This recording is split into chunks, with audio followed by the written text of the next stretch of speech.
esto surgió un poco con la iniciativa de Paola Bacari, que fue la psicóloga, ¿no?, de San Pedro y parte de Casa de Salud, que encontró el libro, digamos, llegó al libro, lo leyó, le pareció interesante y se puso en contacto conmigo y hicimos una primera actividad de encuentro con alumnas de ella, del profesorado de educación especial, que fue súper interesante, y decidimos, ella me invitó a ampliar un poco también el espectro de gente que se podía sumar a ese diálogo. Frente a tu pregunta, es una mezcla, o sea, el libro realmente aborda mi experiencia personal, y yo soy mamá, principalmente en la vida, muy, muy orgullosamente, claro. Y es lo más desafiante que me ha tocado ser como persona en este mundo hasta ahora. Pero bueno, a la vez me he nutrido mucho de diferentes profesionales, bibliografías a las que estoy llegando, que justamente fueron el disparador de por qué empecé a escribir, porque quería acercar estos conocimientos que iba descubriendo, que me iban ayudando a otras personas. Entonces, el libro es una experiencia personal, como justamente lo dice el libro, mi mirada tiene que ver con esa singularidad de cada situación, porque se llama único, y por eso tampoco, digamos, pretende la experiencia personal poder, digamos, duplicarse o reproducirse, pero sí servir como ejemplo de maneras distintas o de una manera distinta de abordar una situación que a veces tiene una forma como tal vez más tradicional, a la cual uno tiene que como exponerse como mamá, digamos, cuando tenemos un diagnóstico. Hay muchas veces terapias tradicionales a las cuales nos acercan, y a veces no siempre nos ayudan, son la solución. Entonces, un poco, bueno, mi mirada acerca de esta idea de la sumatoria, ¿no?, entre la individualidad de nuestro hijo, nuestra hija, de nuestra familia, y del contexto, y cómo toda esa sumatoria de cosas pueden ir creando algo que sea el mejor dispositivo, la mejor manera de ayudarlo, de ayudarla. Contame tu historia, contame la historia tuya y la historia de tu hijo. Bueno, yo soy mamá de 2 niños, Lucas y Guido. Lucas es el mayor, que este domingo va a cumplir 14 años, aunque yo no lo pueda creer, porque ahora estoy en la segunda etapa del desconocimiento absoluto, que es la llegada de la adolescencia, que es otro capítulo importante. Sí. Pero esta historia que cuento, bueno, es un poco el raconto entre sus 2 años y medio de vida y los 9, 10 años. El libro abarca particularmente el periodo entre los 8 y los 10 años, pero cuento cómo empezamos, las primeras señales de alarma, de no poder sostener la mirada, de que no tuviera el juego que tenían otros niños, de que no tuviera lenguaje, cuando estaba en la sala de 2 años en el jardín de infantes, y ese fue el primer llamado de atención que nos llevó a tener una consulta con un neurólogo casi a los 3 años de edad, a tener un primer diagnóstico de retraso en la comunicación. Y a empezar ahí, eso es un poco lo que cuento, ¿no? Y lo que descubrí, que también es la realidad de muchas otras familias que me han ido contando a lo largo de estos meses que vengo presentando el libro, que vivieron experiencias similares, que es un gran periplo, ¿no?, de profesionales, de terapias, de diferentes opiniones también. Los diagnósticos no son palabras santas, son una mirada subjetiva de un profesional particular, con un enfoque particular. Entonces muchas veces las familias estamos expuestas a diferentes diagnósticos que no sabemos cómo leer, que no entendemos, y bueno, todo eso es un proceso muy desgastante y difícil. Así que bueno, en el libro cuento todo este proceso de encontrar un diagnóstico, de encontrar un tratamiento, y cuando funcionan, cuando no, de ir esto como una especie de brújula para familias. Patricia. Sí, quería preguntarte, Agustina, cuáles son, digamos, las consultas más comunes en este sentido, porque me imagino que, bueno, vos pudiste percibir lo que le pasaba a tu hijo por una percepción propia o a través de la escuela, pero en muchos casos esa información no llega, ¿no? ¿Cómo se hace para más allá de que en algunos síntomas son muy claros, pero como decís vos, que el autismo es tan amplio, digamos, hay tantas formas, que bueno, me imagino que debe ser lo difícil eso, ¿no? Después, una vez que hay un diagnóstico, quizás se torna un camino de aprendizaje y de poder convivir con tu hijo de la mejor manera posible, ¿no?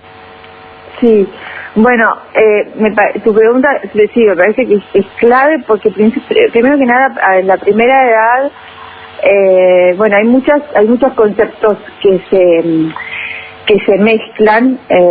Yo particularmente en mi mirada llegué a poner también como en tela de juicio y a poder, por lo menos más, sobre todo analizar un poco qué es lo que se entiende por autismo, qué no.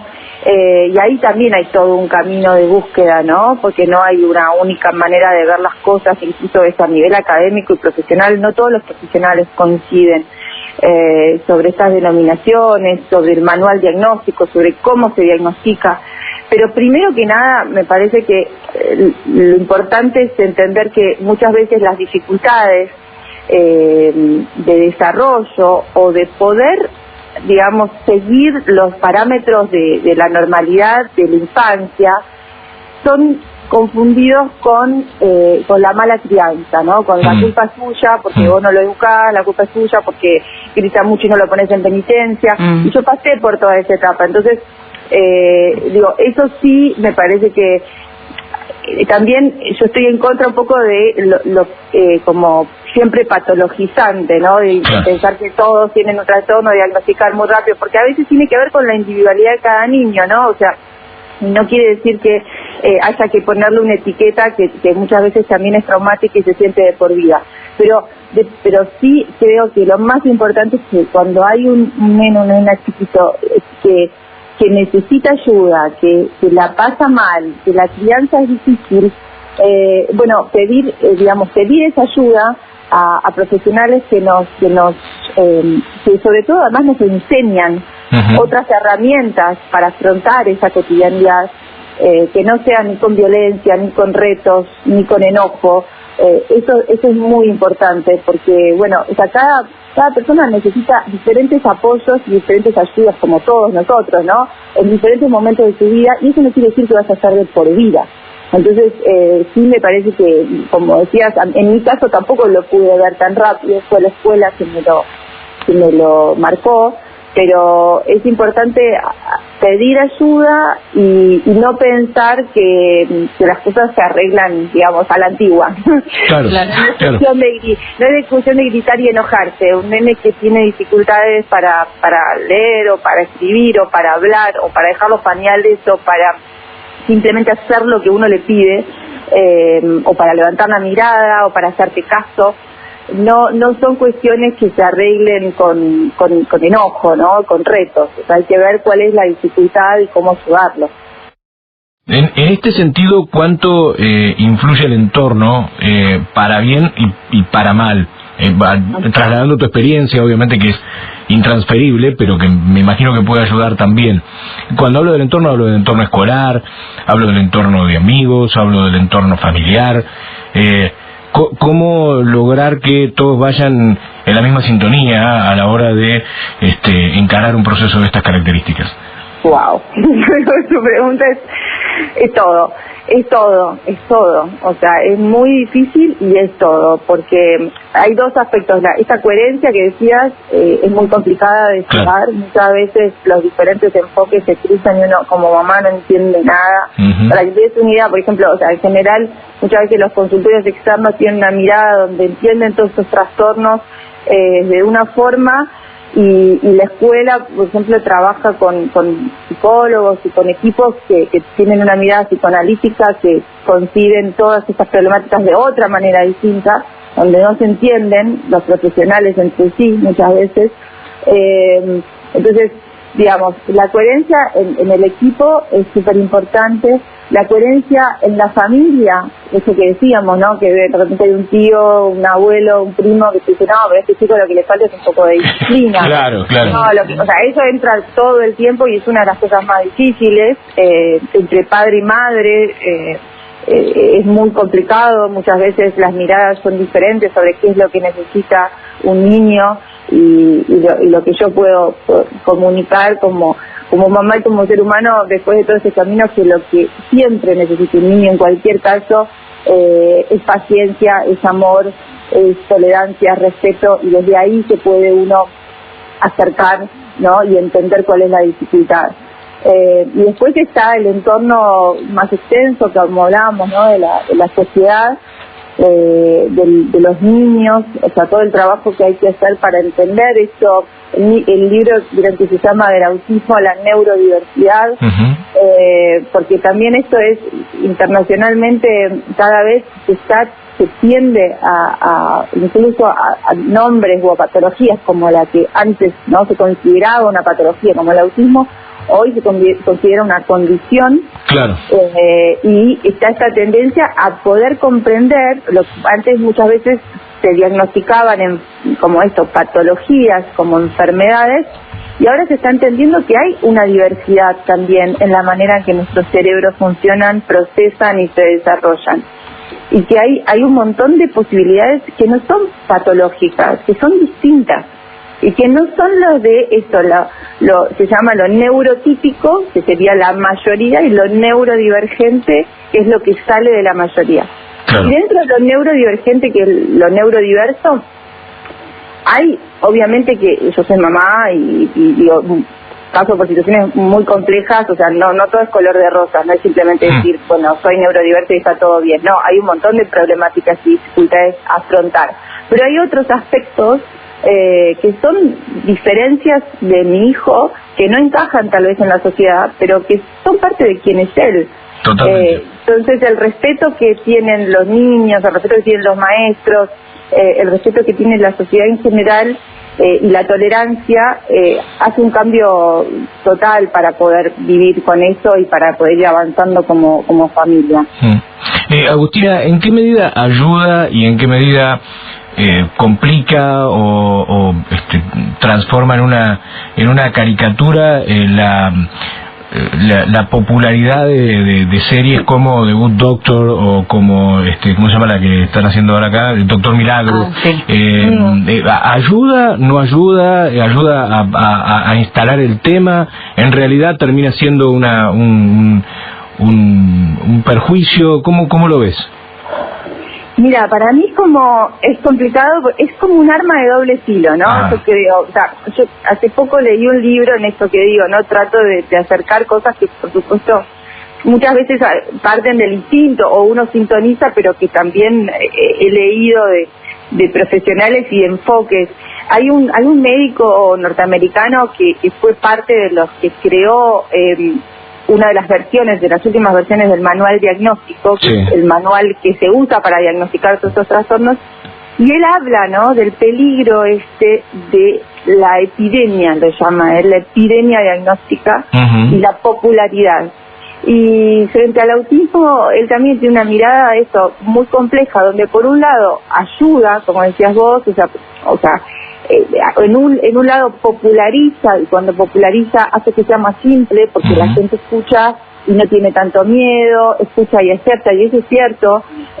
Como te decía, hace ya casi 11 años que yo estoy como transitando esta situación, y hoy veo la diferencia, ¿no?, de ir a un negocio y darme de vuelta y decir, mira, tiene autismo, y que me digan, quédate tranquila, bajo las luces, necesitas algo, puede pasar primero. Claro. Que son a veces como adaptaciones que antes yo ni siquiera me animaba a pedir, y hoy por hoy simples adaptaciones sociales, como dejarlo pasar primero en una fila porque no tiene paciencia, antes eran vistas como de repente un capricho. Claro. Y hoy por hoy se entiende que esto, así como podemos tener una diferencia o una discapacidad física, la podemos tener a nivel emocional o social.